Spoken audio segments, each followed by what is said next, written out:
طيب, Bismillah ar-Rahman ar-Rahim. So this is the first chapter of the textbook. As I said, the slides here are updated. Heavily. So you should really refer to the slides, okay, and make sure that you know the topics and the concepts in the slides, even if they are not covered in the book. Okay? So this is the title of the textbook: Computer Networking: A Top-Down Approach. There is the 7th edition, but the 6th edition is fine. Even if you have the 6th edition, is fine. So 6 or 7 edition, both are fine. لأن إحنا كده كده أصلاً we updated some topics in addition to this.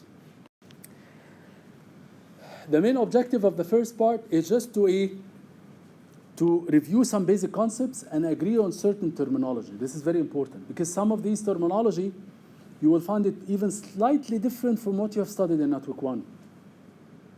So the structure of this discussion is somewhat different from what you have studied in Network 1. So we want to agree on the terminology that we will study here. So we'll study the definition, the basic definition of an internet, and the basic definition of a protocol. Of course, that we have covered in Network 1. But we'll be able to divide the structure of the network into an edge, access network, and physical media. And we will study the main issues in each of them. And again, throughout the discussion, I will try to give you some hints based on experience. What is the percentage of research that has been done in certain parts?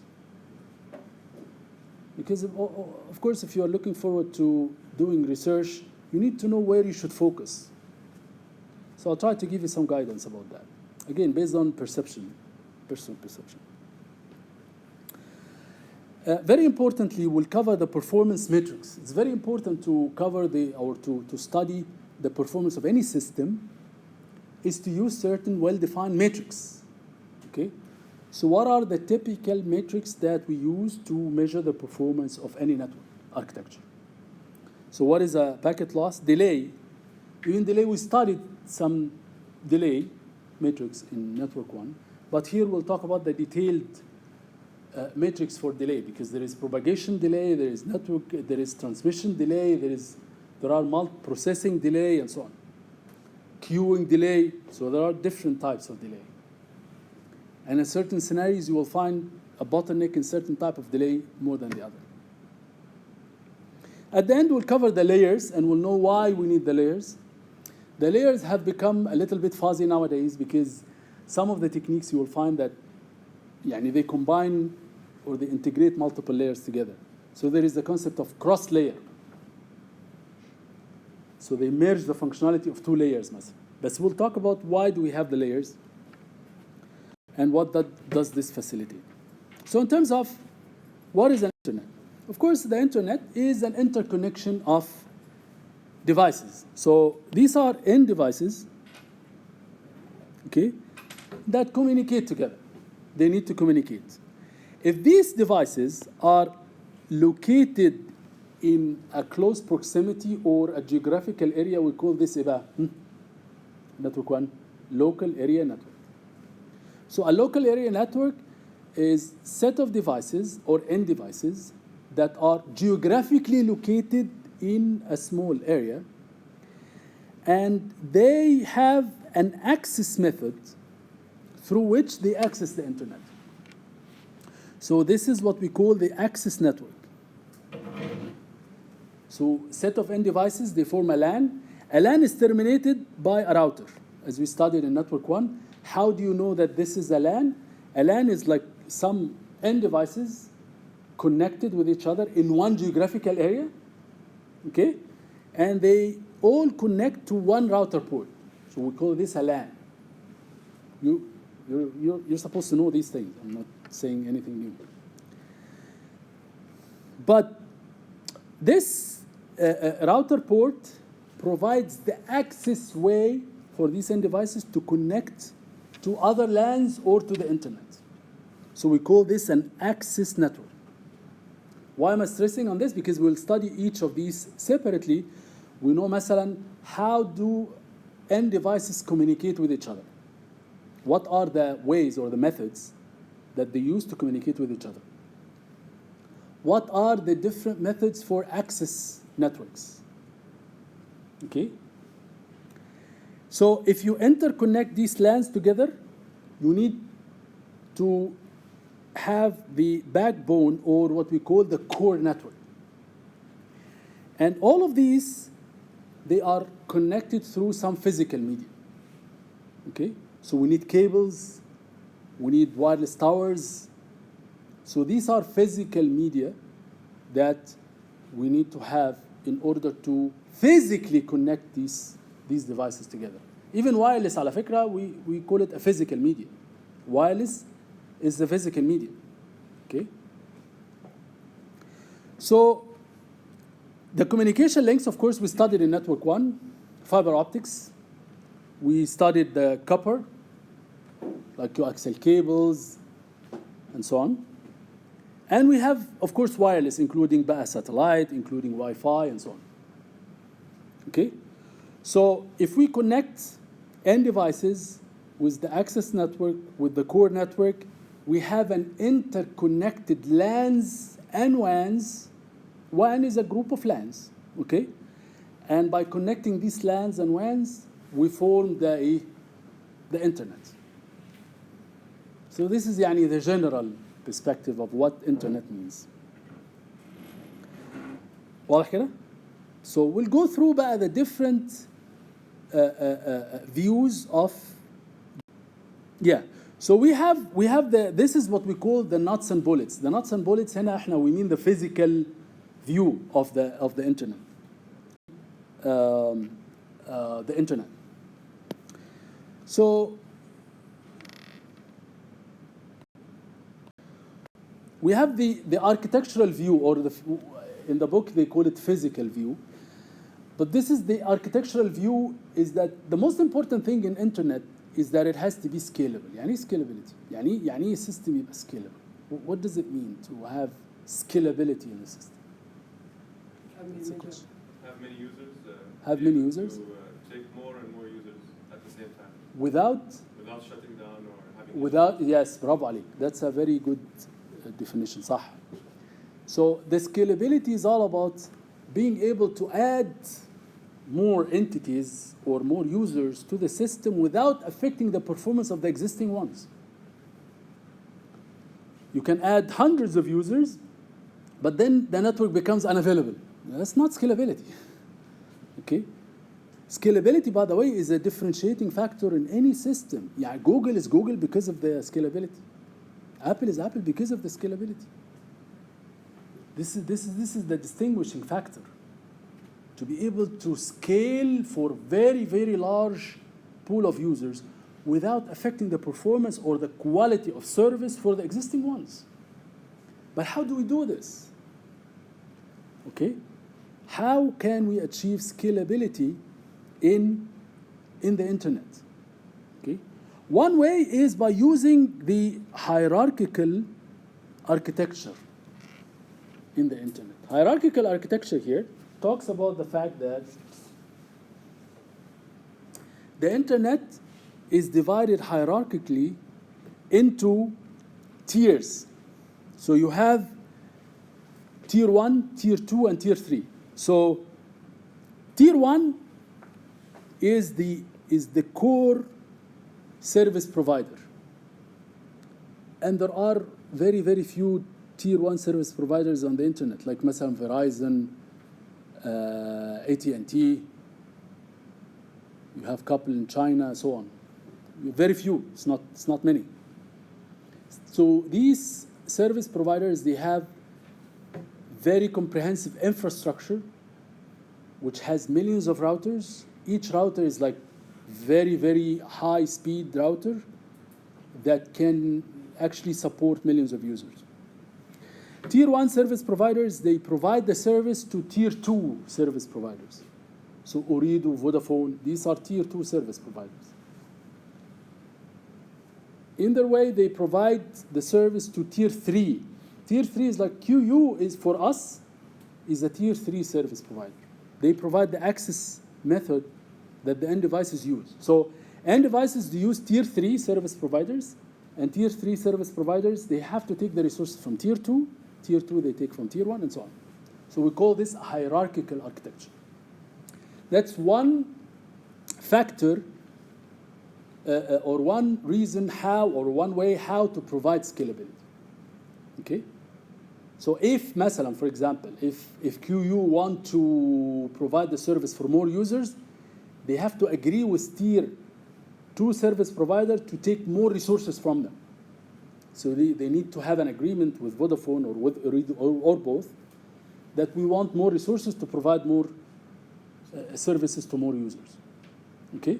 Same thing, Vodafone or Ooredoo. If they want to upgrade their network, they have to take the service from tier 1 and so on. So that's one way of providing scalability. Another way or another factor is the use of layers. We'll talk about this.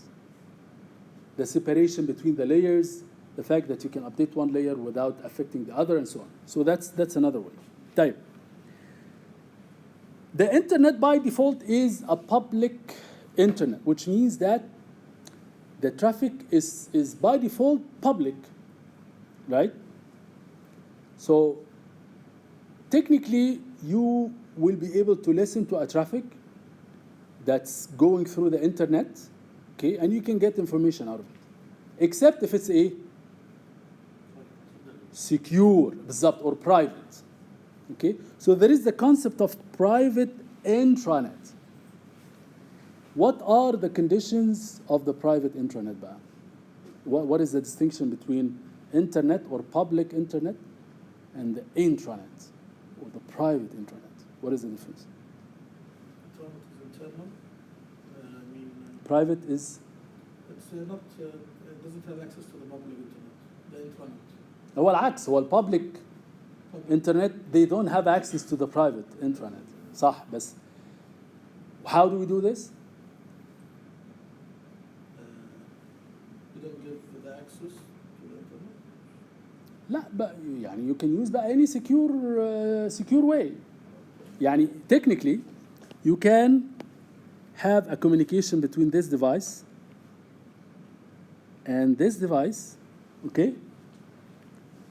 Technically, this kind of communication passes through the internet, okay?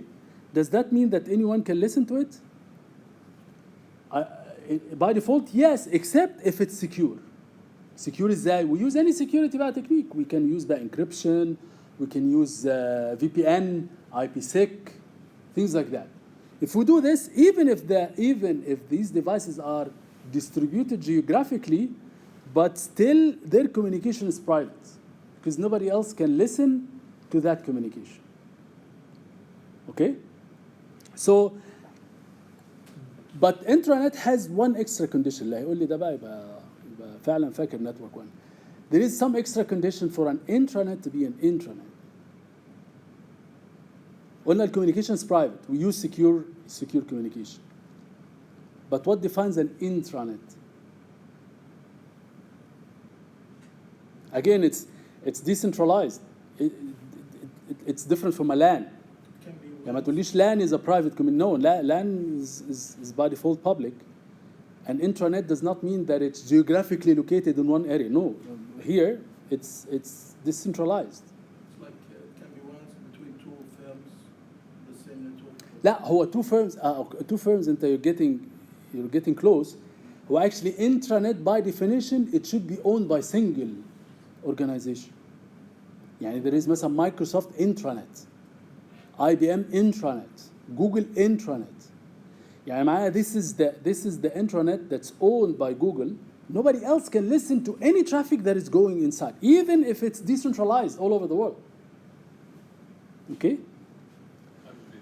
So Microsoft, obviously, they have distributed offices all over the world, صح? Can you imagine that you can listen to any communication that happens between these offices and be able to get the code for Windows مثلا? This doesn't make sense, صح? We cannot do that. How do they facilitate this type of private communication? Through بقى security بقى VPN و IPsec وحاجات كده يعني. Okay?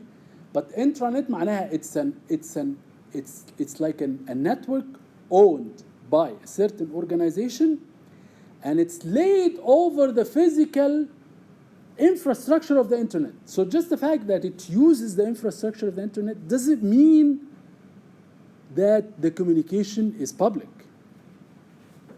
صح? We can do private communication using the physical infrastructure of the internet by using VPN and IPsec and all types of security. So, Like, just so I get a clear picture, the hubs, like every hub is like something that is owned by Microsoft. Is that what you mean? يعني Hub? مثلا الباكت ببعتها من هنا مثلا صح. goes to him and he's owned by Microsoft, then him owned by Right, Microsoft, right. Microsoft, and Right. you're the destination. Right, right. Okay. Yes, yes. So the entire intranet is owned by, yes. So as long as the communication uses some kind of security techniques or protocols, this communication is private within Microsoft. Nobody else outside the Microsoft will be able to listen to that. Okay? As long as we're talking about one single organization, this is what we call a intranet. Because there is a concept of a extranet. ايه الفرق بين الانترانت والاكسترانت؟ ايوه هي دي. This is the only difference between intranet and extranet. Extranet, of course, Google can communicate with Microsoft. And again, they have to use secure communication. صح? So if they have secure communication interconnecting multiple organizations, that's a extranet. So there is intranet, and there is extranet. ماشي؟ طيب فاتكلم طيب what is the protocol? Sorry, I'm jumping يعني back and forth, but what are the protocols? The protocol is set of rules that govern the communication. Okay? So if I tell you Assalamu alaikum and you tell me, you reply back saying Ni hao, what? I don't understand anything. صح? I don't know if this is Chinese or Japanese, but يعني, if I start to talk to you in Arabic and you talk to me in Chinese, we will not be able to understand each other. So in order to understand each other, we should have some rules. If I tell you Assalamu alaikum, ما تردش تقول عليكم السلام. أنا أعرف إن أنت عايز تتكلم بالعربي، صح? We talk in Arabic, we understand each other, we talk about the same language, خلاص, we will be able to understand each other.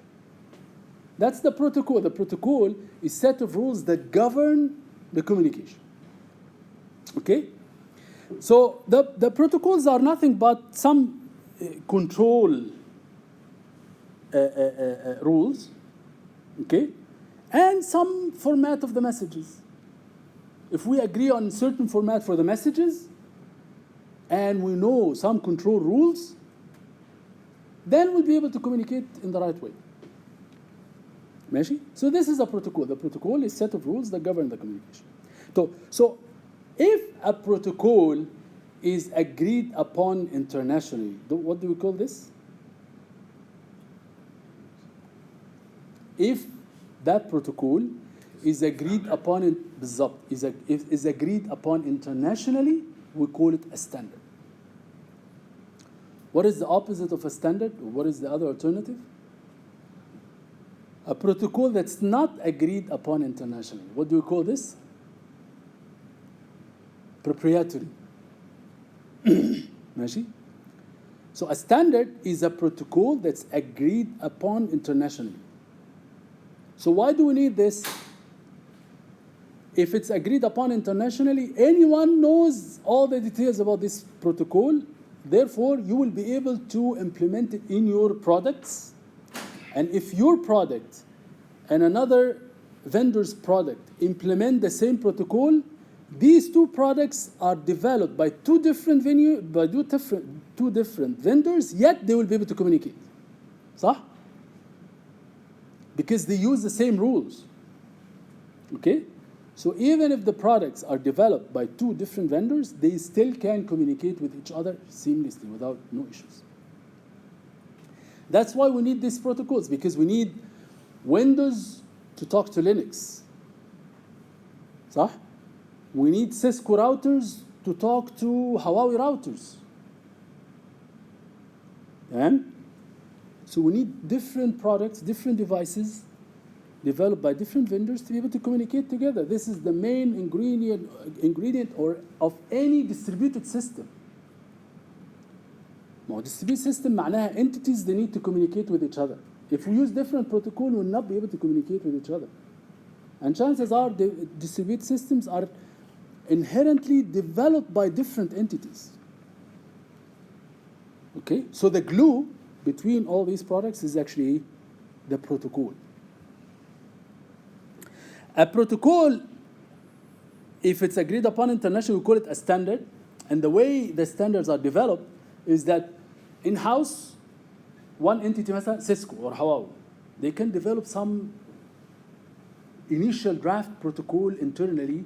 They do some experiments in their products to make sure that this protocol is okay, is flawless, doesn't have any problem, things like that. And then they produce what we call request for comment, a draft document that details all the specification for this proprietary protocol. Until then, it's called proprietary protocol. Okay? They submit it to IETF, the International Engineering Task Force. This is a standard body. Okay? So IETF, they put this RFC to all the entities. The entities, they include some vendors, some universities, some standard organizations, things like that. Same thing happens, by the way, for security protocols as well. Slightly the same process. Okay? All these entities, they sit down together, they say, okay, I see some technical issue here, I see some flaws here. Once all of them, they agree, khalas, this looks like it's fine. They put the stamp, this is internationally approved. And it gets published to everyone. Once it gets published, and we know it's internationally agreed upon, any vendor can then implement this protocol in their products to make their products compliant with the standard and be able to communicate with any other product that develops the same protocol. واضح كده؟ So this is the protocol. Okay. We have برضو the or the architectural view. There is also the service view of the internet. The service view here talks about the applications بقى. يعني احنا we're building all of this why to facilitate end devices to have applications that provide service. ماشي? So we have some applications and services like web, voice over IP, emails, games. All of these are applications that runs on these end devices, okay, to provide services to other end devices or to other users. تمام؟ طيب, a service might be reliable and might be best effort. What is the difference between the two? Reliable here means that it guarantees certain level that there is no مثلا packet loss, or it guarantees to say I will give you the minimum delay, the delay is maximum like this. So if I give you these guarantees, this means that it's a reliable protocol. Best effort بقى means بقى ايه? I will do my best. I cannot provide any guarantees. Okay? I need one example for each reliable and unreliable in terms of the protocols that we have studied before. TCP is 100% reliable. It's actually a disadvantage in TCP, by the way. In some services, they do not require 100% reliability. And that's why TCP is not actually perfect for all types of services. TCP will persistently try to transmit the packet, okay, infinite times until it gets delivered, صح? That might be a disadvantage. Type, what is unreliable? Huh? UDP. Type in the network. In the network layer, يعني. IP is unreliable. IP never provides any guarantees. IP provides best effort. يعني if IP tries to deliver a packet and the packet gets dropped, does it actually go back to the source and say, no, it doesn't. It's not. There's no guarantees خالص. ماشي? So this is the difference between reliability and even reliability. By the way, there are levels. There are levels.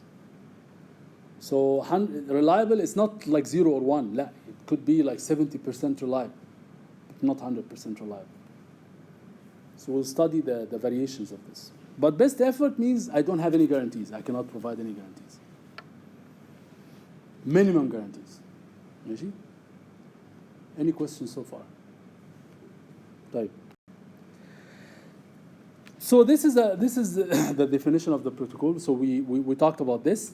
So this is an example of human communication protocol. ماشي?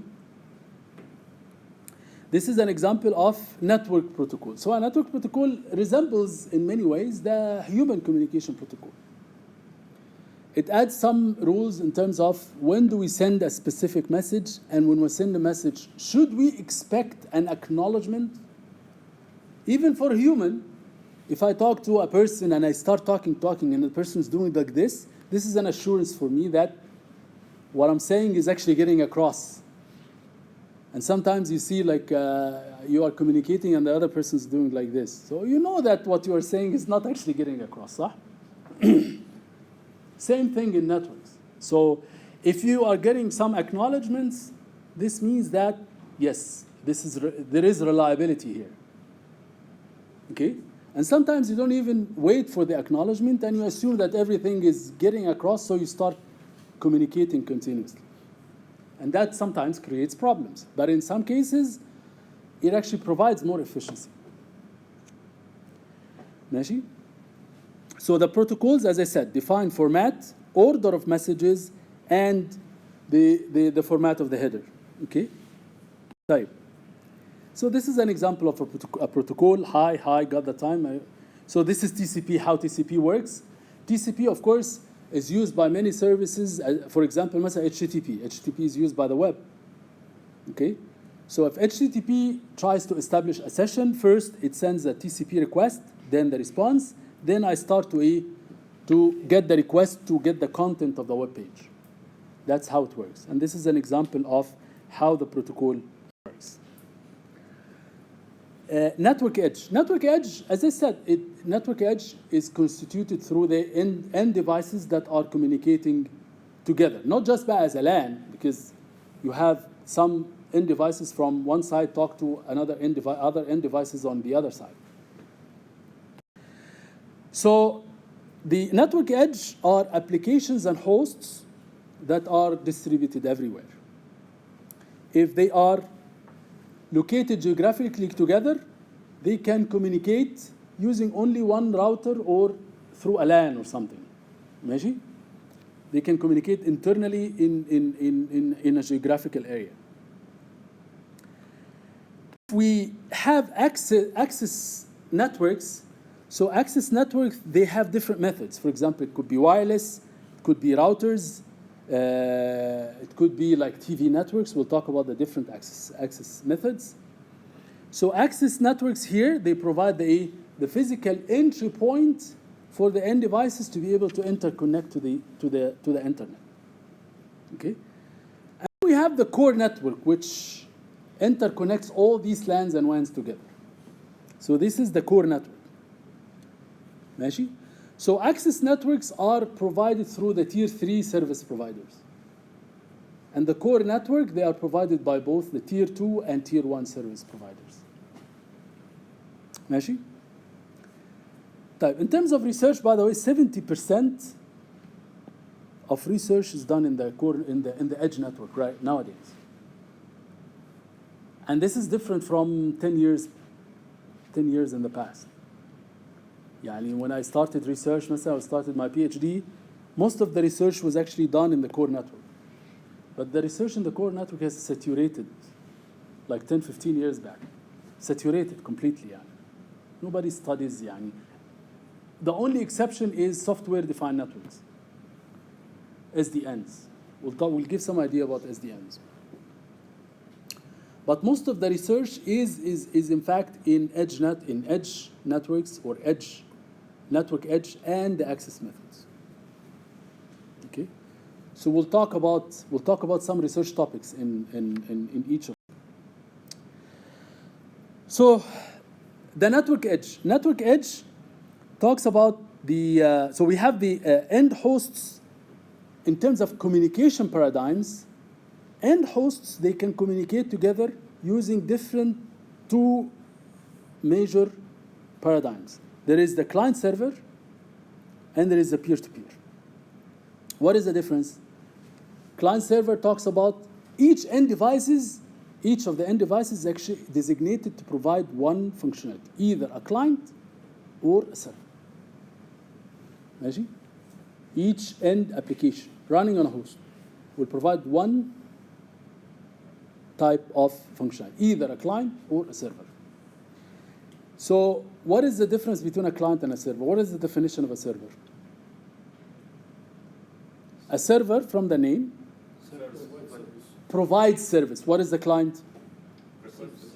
Consumes the service. Okay? Consumes the service, it doesn't mean that it's only download, because a service might be to upload something on the server. Okay? A client is always the one that initiates the request to the service. The server is always the one that listens to the request and provides the service. So that's how it looks like. So you always have many clients. It's a many-to-one relationship, and you have one server. The client is the one that requests the service. Okay?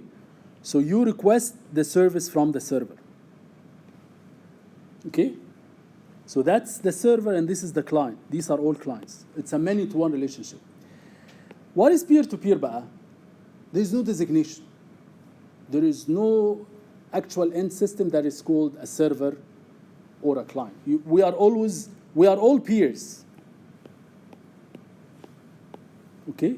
There is no such thing called a server. So anyone can get a service from anyone. And anyone can initiate the service at any point of time. Okay? So if you provide an example for each, the client server, طبعا HTTP or web-based applications are all, they use client server. So you always have the browser. The browser is the client. The browser connects to the web server to get the content of a web page. So that's a client server. So you always have to initiate the communication from the browser to the server. ماشي? Also, email uses client server. So all of these, they use client server. Many of the cloud services are also based on client server. ماشي? Peer-to-peer بقى, by the way, 95% of all the services on the internet, they use client server now. Peer-to-peer existed in the past, but now the existence of peer-to-peer is actually very limited. Why?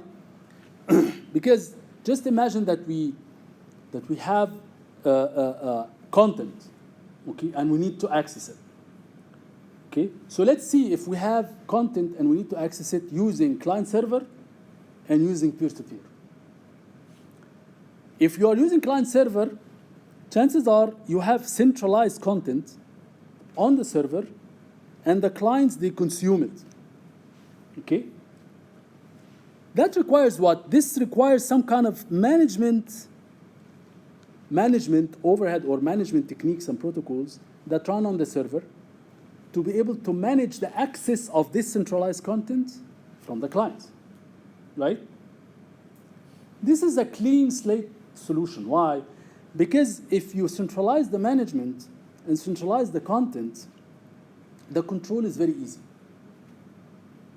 Because you are doing everything on one device. So in terms of advantages, there are so many advantages to the client-server model. Why? Because everything is centralized. So if you have a cloud, and the cloud has certain contents, and you need to manage millions of clients trying to access this content, it's relatively easy because all the control and all the content are in the same server. So you can access this server and manage and control it the way you want. And also security is very easy. Why? Because you manage the security on one device, so it's very easy, right? Everything is actually centralized. تمام. So the content exists in one location and the management happens in one location. So it's very easy to manage. Let's see بقى if we do this on peer-to-peer. The content is now distributed. It exists on many of these end devices. Okay? What is the implication of this? Some of this content might be duplicated, might be redundant. Okay? And if you want to access, يعني مثلا, let's say the content is like movies, عشان برضو يبقى example very close to the minds of people. Movies distributed on many clients. I'm searching for a movie. Okay, I want to search for a movie, right? I don't know where this movie is. Which client, which of these peers they have the movie. Then I need to go through all of them to search where that movie is. But what if I find 2 of these peers they have the movie? 3 of them. What if I don't find خالص? ماشي? So as you can see, managing the content on the peer-to-peer model is much more difficult. You have redundancy, you have latency to try to search for things. Type. The way that they solve this problem is to say, okay, so the content is distributed, but the management of this content is still centralized. This is what exists nowadays.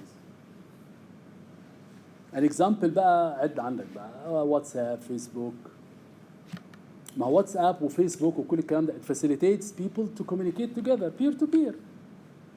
You may ask for a file or you may send a file to someone, صح? But who manages in the back scene? Facebook or WhatsApp, صح? So the management is still centralized. Okay? But the content can be distributed. So I'm not aware of a single system now on the internet. In the past, there used to be something called BitTorrent, eMule. طبعا, this exists in the past. Maybe nobody in this room knows about these things. But it existed like 15 years ago. It vanished. Why? Because distributing the management of this content is really problematic. Why? Because it led to many people. They download files from entities in China and in other parts of the world, and they don't know whether these files are clean or not, and they got viruses and they got all kind of problems. If it's a server, you can easily make sure that this content is secure. But if it's distributed, you cannot control. The peer-to-peer أصلاً was created with the motivation of trying to eliminate the copyrights. يعني I don't want to go back through copyrights and stuff. See, I don't have the content. The content is distributed. I cannot control what you download and what you upload. Okay? So I'm not responsible. So they are trying to go around the copyrights. Spotify مثلا is a clear example مثلا. They don't want to be responsible of the authenticity or the copyrights of these files. I don't care. مش دعوة. هم اللي بيكوميونيكيت. أنا مش دعوة. Okay? But as a cost, you may download something that's very harmful. And that's why this model actually has become more and more limited now. And this management overhead has become tighter and tighter now, just to make sure that even if the content is distributed, I need to make sure of the security and the authenticity of this content. You have a question? You have a question? واضح الفرق؟ So this is the difference between client server and peer-to-peer. تفضل. Is this mainly managed in the application layer? Yes, yeah, we're talking here about the application. هو أنا قلت في الأول service view معناها we're talking about application layer. We're talking about applications. That has nothing to do بقى with physical infrastructure ولا لا خلاص الكلام ده finished. ماشي؟ طيب more بقى إيه؟ So these are end devices. This is the difference between client server and peer-to-peer. طيب. From an architecture standpoint, These end devices might be not smart. يعني إيه؟ يعني they are dumb devices. يعني I have cameras on the street that captures the car and send it to the cloud. They are dumb devices. They don't do any smart techniques. Now we're getting to AI now. Huh? ماشي? They don't even compute anything. They don't have any computing resources. They don't have powerful CPUs or GPUs. Okay? So data is sent as raw to the cloud. ماشي? They don't actually perform any kind of computation before they send the raw data to the cloud. So these end devices are dumb devices, basically. ماشي? The advantage of this is that it's a very simple technique. There's no requirement for these end devices to have sophisticated CPUs or GPUs or something like this. They are merely they capture the data from the environment or from a human and send it to the cloud. The cloud performs all the processing and everything. ماشي؟ Okay? طيب. Is this good or bad? And what is the bad thing about this? The bad thing about this is that, first of all, scalability is a big question now, because imagine if you are capturing huge amount of video, raw data, and sending it to the cloud. Wallah, if you have very few clients, 10 cameras or 10 clients, sending this data to the cloud, I can do it. What if you have hundreds of millions? And you're sending raw videos to the cloud. Do you think that the network can cope with this? هتقول لي ما النتورك has scalability. Yeah, scalability has a limit. Scalability has a limit. There's always a limit to scalability. يعني do you think Google مثلا has 100% robustness and they have no downtime? لا, there is downtime. And if they allow unlimited amount of information to be sent through their devices or their infrastructure, they will have more downtime. So there has to be a limit. So scalability becomes an issue. As you can imagine, latency becomes an issue. ماشي? We have to utilize huge amount of network resources for no necessary reason. We will see this visually now. ماشي? So this is what we call the legacy edge architecture. End devices are dumb devices. They are not smart. They get the raw information. They send it. That's it. واضح كده? Example of this are simple sensors, as I said. Cameras deployed in the street, they capture video information, they send it to the cloud. So if you want to detect that there are certain types of cars passing by, how do you do this? Cloud. So you send the raw video information to the cloud. يا عم cloud, tell me whether there is a truck passing by or not. So you have to sit down and wait for the request to go to the cloud and then come back if you want to make any decision based on that. That's the only way.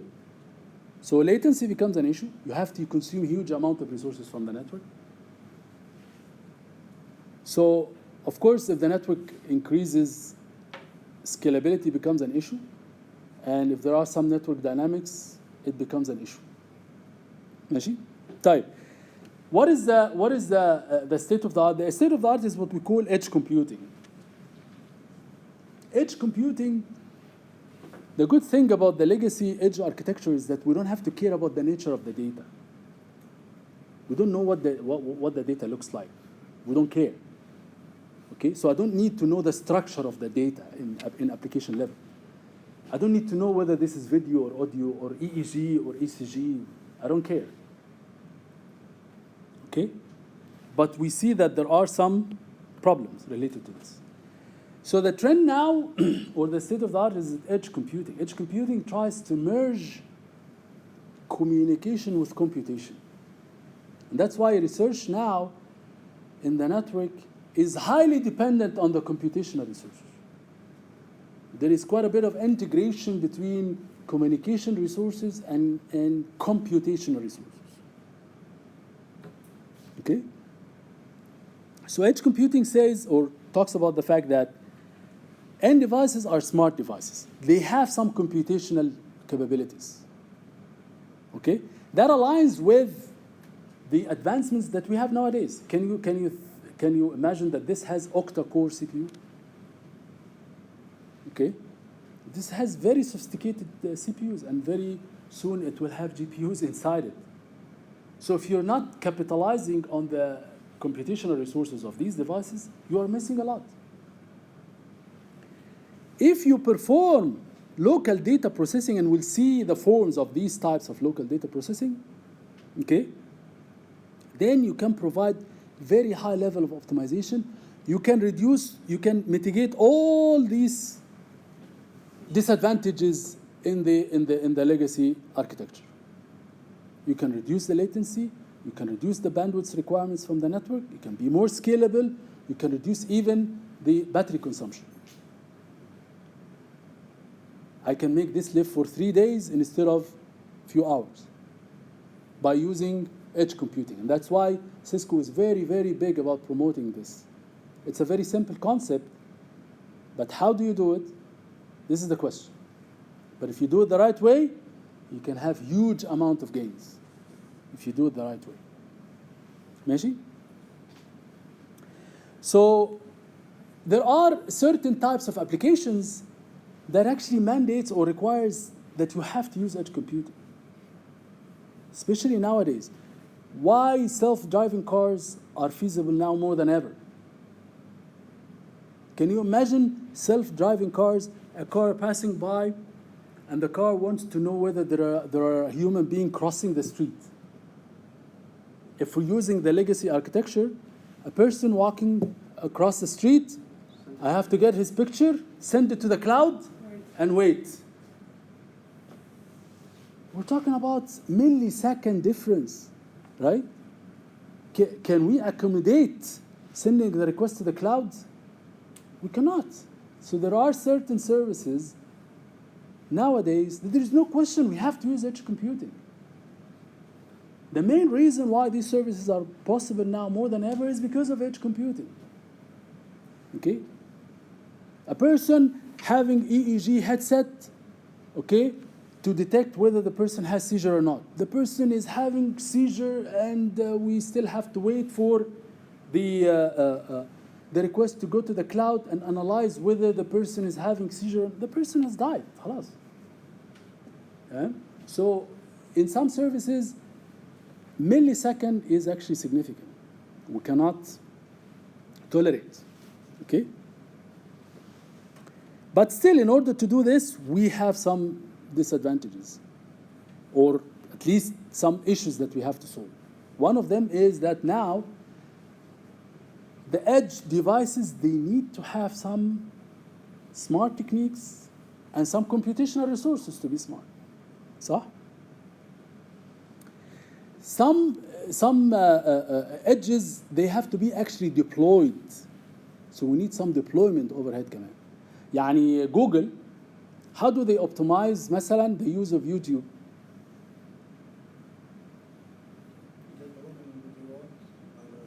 أيوة. And they store the content in a very smart way. The common content is stored in geographical area that's most common for this content. So if you want to request certain content from the Google network, you don't have to go through the centralized office to fetch this content. It's cached in some way that's very close to how common it was requested. This is one of the very hot research topics, caching. Okay? So we have the end devices. We talked about this. This constitutes the edge layer. And we have the network. And on the other side, we have the cloud that provides the service in a client-server model, right? So this is the legacy architecture where clients, can you imagine the college is calling me? The clients, they are communicating in many-to-one, they are communicating the raw information. So camera, mobile device, drones, they are communicating raw data to the cloud. in a many-to-one. So as you can see, there are individual streams contains raw video information to the cloud. So of course, that's about all these types of problems. So you have scalability issues. You have to store raw information in the cloud, which requires huge amount of storage resources. Bandwidths, you have to consume huge amount of bandwidths from the network. Energy consumption on these devices, if you are sending raw information, it requires huge amount of energy consumption. هتقولي طب ما الكمبيوتيشن requires energy. صح؟ طيب how do we answer this? How do we? Based يعني on scientific fact, sending 1 bit of information through the network is equivalent to executing at least 300 to 500 lines of code. Okay? Which means that communication is very expensive. Computation is very cheap. So if you can do computation before communication, okay, the gains are enormous. This is the main motivation for edge computing. Okay, computation is much cheaper compared to communication if you can leverage it the right way. ماشي؟ حتى security becomes an issue. Maintaining security sessions, تخيل انت maintaining security sessions, all these security sessions, and also communicating raw data that might be garbage. Yeah, some of these devices are communicating garbage to the cloud. The cloud is receiving a lot of garbage. So garbage in, garbage out. Yeah? So there is no filtering or there is no actual processing that happens on this data. The edge بقى talks about the fact that we push the intelligence from the cloud partially or fully, okay, towards closer to the end device. That بقى initiates موضوع الايه؟ Distributed AI, شايف؟ Okay? So the AI is not only in the cloud. There are some AI techniques here that performs all forms of processing, and though all these AI services and techniques, they interact together. Okay? That could be done through deploying specific edges close to where the users are. ماشي؟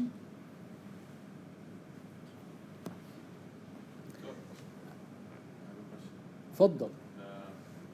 Now we mentioned like we want to keep the computation and everything more towards the edge network. Not all the computation. Not all, yeah. Yes.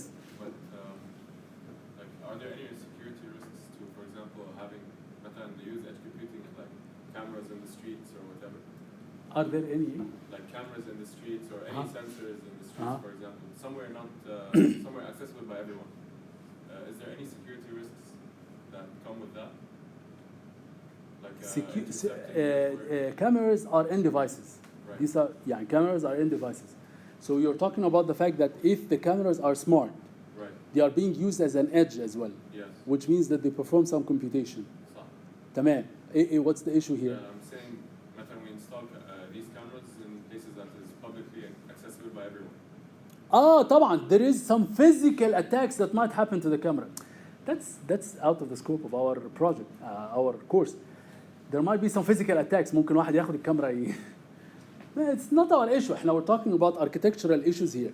Architectural issues here talks about the fact that these cameras, they don't only capture the visual information from the environment and send it to the cloud blindly. لا, they perform all types of processing, which could be filtering garbage information. ممكن I can do some detection at the camera level.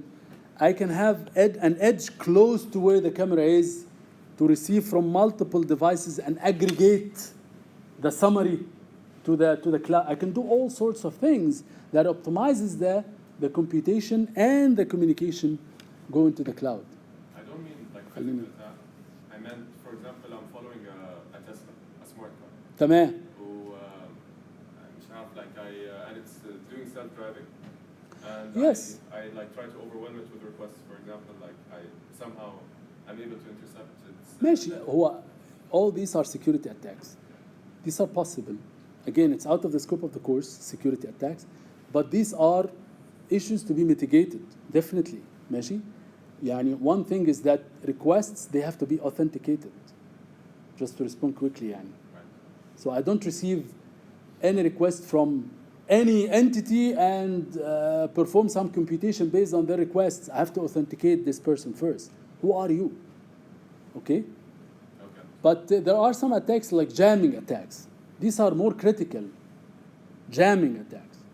Now again, يعني, there are some mitigation techniques for all of these. ماشي؟ Right. Now we have the network security course. We talk about all these things. I taught this course several times. We talk about all these issues. تفضل مش. I think what my colleague is trying to say, it will be overwhelmingly Yes. have an additional computing for other things Yes. to handle, like cyber. ما ده اللي انا بقوله ما ده بقول يعني many requests. It can happen by the way حتى في legacy architecture. If you are receiving millions of requests from any entity. So how effective would it be to push the computing to the edge, given that there will be additional computing to handle other things? It will be easier for the cloud to handle. لا, not easier. What I'm saying, what I'm advocating here, is that pushing the intelligence closer to the user, ماشي, will have no implication on security. Because as I said, if the edge can filter the information before it goes to the cloud, okay, filter the information, ensure the privacy of the users, they can actually anonymize the data before it goes to the cloud. They can do all sorts of security mitigation techniques that actually even makes the data more clean, okay, and sometimes summarized, compressed, aggregated. We'll talk about all these forms in the next slide. From the end devices before. Yes, before it goes to the cloud أصلا. فالcloud, when it receives this data, it receives very clean data, anonymized data, there's no privacy issues, clean data. So we make sure we're summarized, we're compressed, okay? I will be able to perform the functionality more efficiently. But actually, I don't even have to send the cloud all the requests. Maybe some requests will be addressed at the edge level, like self-driving cars. A self-driving car does not have the computational requirements مثلا to detect whether a person is crossing by. Fine, they can send to the edge. So the latency will be much less compared to sending this to the cloud. Because it's the same geographical area and the edge serves few number of users. So they can perform that detection in a much less time, right? So I can reduce the latency. So I can solve, so all these issues now have been solved. But I introduce other issues. Because these edges, sometimes they have to be deployed. Deployment has cost. And I have to have an infrastructure now. Okay? And these edges, it's not like a data center in the same scale like the cloud. I cannot compare. The cloud is a big data center, but the edges, they are small data centers, so they have limited resources. So these are still issues, yeah. ماشي? But I'm not saying that these are obstacles, because all of these are solved, and we have very clear proofs that edge computing is actually the way to go in all types of distributed systems. And as I said, 70% of the research in networking and communication and IoT is actually based on this. So you have the multi-agent reinforcement learning and federated learning and security, distributed security. All of these are research issues in these types of scenarios. So as I said, there are multiple forms to what type of processing you could have. You could have content delivery and caching. I can cache content closer to the user that I know that these users, they commonly request this content. Okay? So whenever a request comes in, they check first at the edge. If they see the content, خلاص, they fetch the content in very fast. If they don't see the content, then and only then they have to go to the cloud and then go through the very, very large delay. Hopefully this happens 1% or 5% of the time. So caching is one of the very hot research techniques and topics. Data processing and analytics. As I said, I can clean the data. I can do all types of analytics to the data to make sure that the data is clean and authentic and everything, and anonymized and all of this before I send it to the cloud. I can do inference. I can deploy.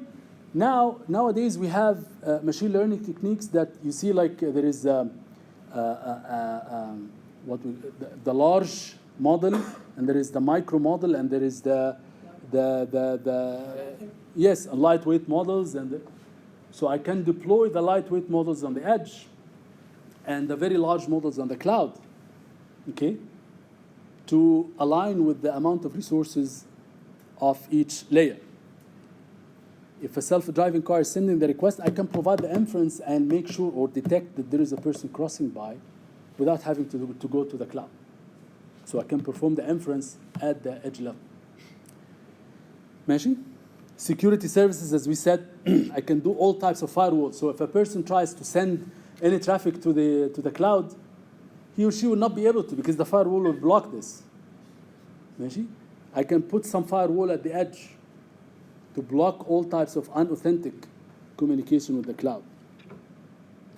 Or I can detect intrusions or something like this. Or I can provide real-time application, as I said, for the traffic applications.